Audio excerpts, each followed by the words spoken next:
चर्चा झाली नसेल त्यांचं म्हणणं आहे. नेमकं काय करायला पाहिजे दोन्ही राष्ट्रवादीबाबत एकत्र यायला हवं? मी त्यांच्याबद्दल नाही बोलू शकत, परंतु एक मात्र नक्की बोलणार, विरोधी पक्ष आता प्रबळ पाहिजे, त्यांनी मरगळ झटकेली पाहिजे.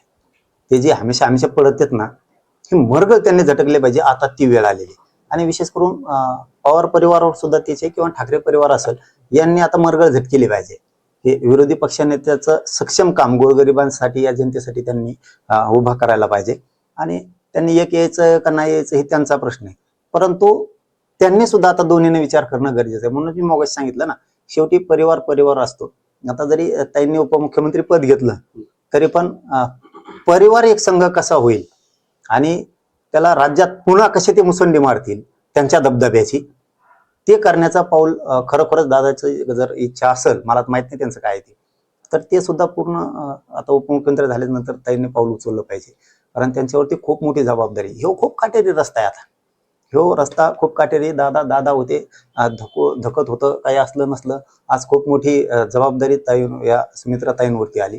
ती काटेरी रस्ता आहे आणि काटेरी रस्त्यावर चालताना आपल्या आसपासचेच काटे काढण्याऐवजी जास्त काटे टाकीत असतात, फक्त ते दिसून देत नाहीत. आणि ते काटे टाकणारे मात्र जमायला लागले, 100% जमायला लागले. आधी नव्हतं आणि आता अचानक लगेच पुन्हा लगेच दुखणे नीट झाले, लगे पळापळी सुरू झाली, लगे निबारबी झाले आणि पहिल्या फळीतले म्हणून बातम्या लगेच सुरू झाल्या, लगे पहिल्या फळीतले झाले हे या काही केस.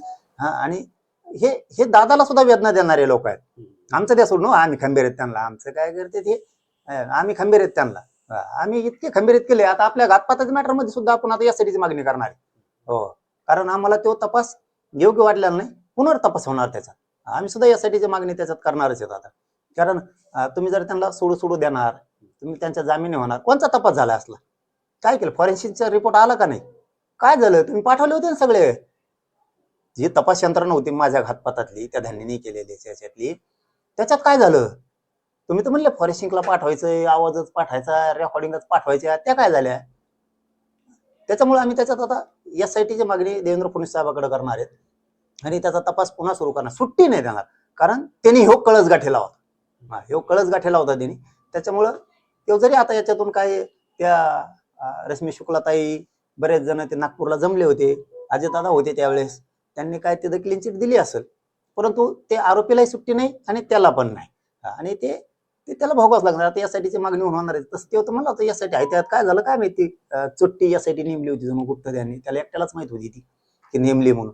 त्यामुळं तसे हे असले प्रयोग करू शकते ते. त्यामुळं काय असतं, पुढच्या काळात ताईंनी उपमुख्यमंत्री झाल्याच्या नंतर खूप गप राहून हे राजकीय फायदा ताईच्या माध्यमातून वेगळ्या पद्धतीने उठू शकते ते गीताड.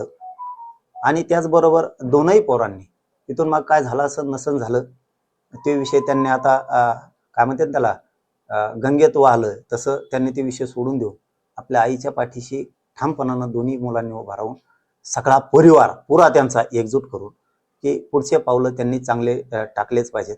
असू शकतं काही दादांचंही म्हणणं त्यावेळेस असू शकतं मुलांच्या बद्दलचं, किंवा नसूही शकतं, आपल्याला त्यांच्यातलं काय माहित नाही. काही सल्ले दिले असतील तर मात्र आईच्या पाठीशी खंबीर राहून सगळं कुटुंब एक करायचं शिकलं पाहिजे. आणि सावधगिरीनं, ही काटेरी रस्ता आहे खूप, आता सावधगिरीनं पाऊल टाकलं पाहिजे ताईंनी स्वतः.